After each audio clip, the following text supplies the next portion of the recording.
हर महादेव। आपका मेरे चैनल में स्वागत है।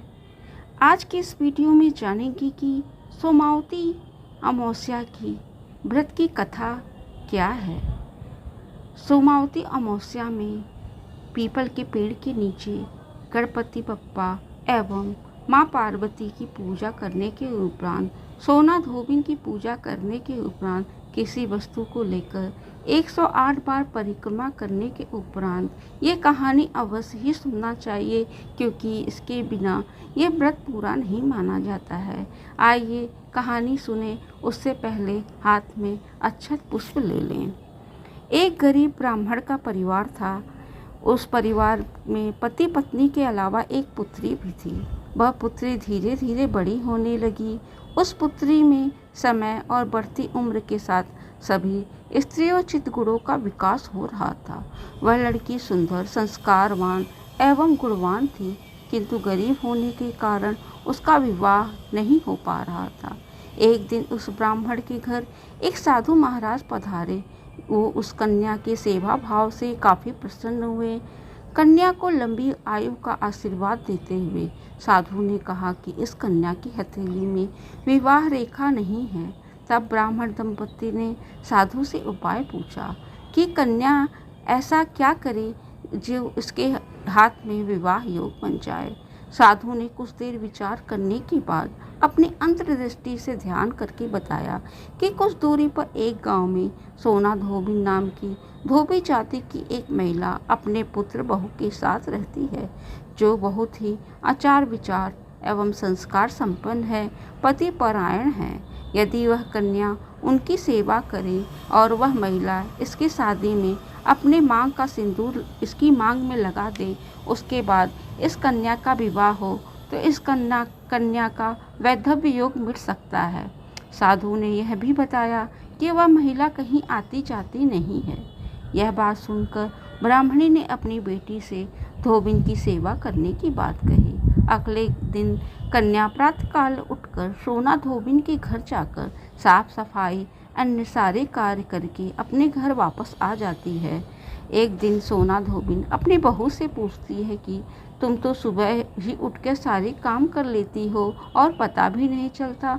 बहू ने कहा, माँ जी, मैंने तो सोचा आप ही सुबह उठकर सारे काम खुद ही ख़त्म कर लेती हैं, मैं तो देर से उठती हैं। इस पर दोनों सास बहू निगरानी करने लगी, कौन है जो सुबह ही घर का सारा काम करके चला जाता है। कई दिनों बाद धोबिन ने देखा एक कन्या मुँह अंधेरे घर में आती है और सारे काम करने के बाद चली जाती है।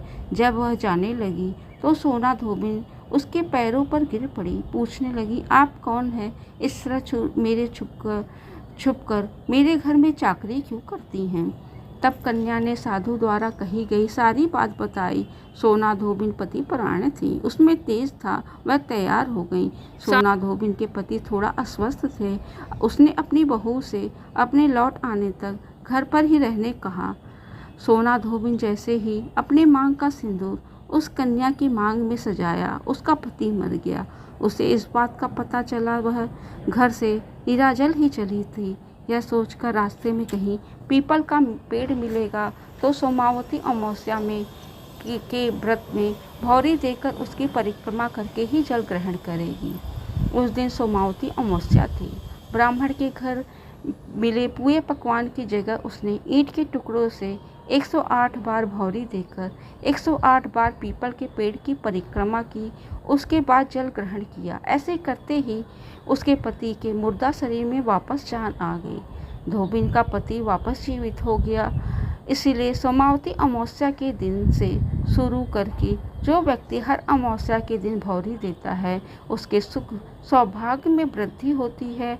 पीपल में सभी देवताओं का वास होता है। अतः जो व्यक्ति हर अमावस्या को ना कर सके, वह सोमवार को पड़ने वाली अमावस्या के दिन 108 वस्तुओं की भौरी देकर सोना धोबिन गौरी गणेश का पूजन करता है, उसे अखंड सौभाग्य की प्राप्ति होती है।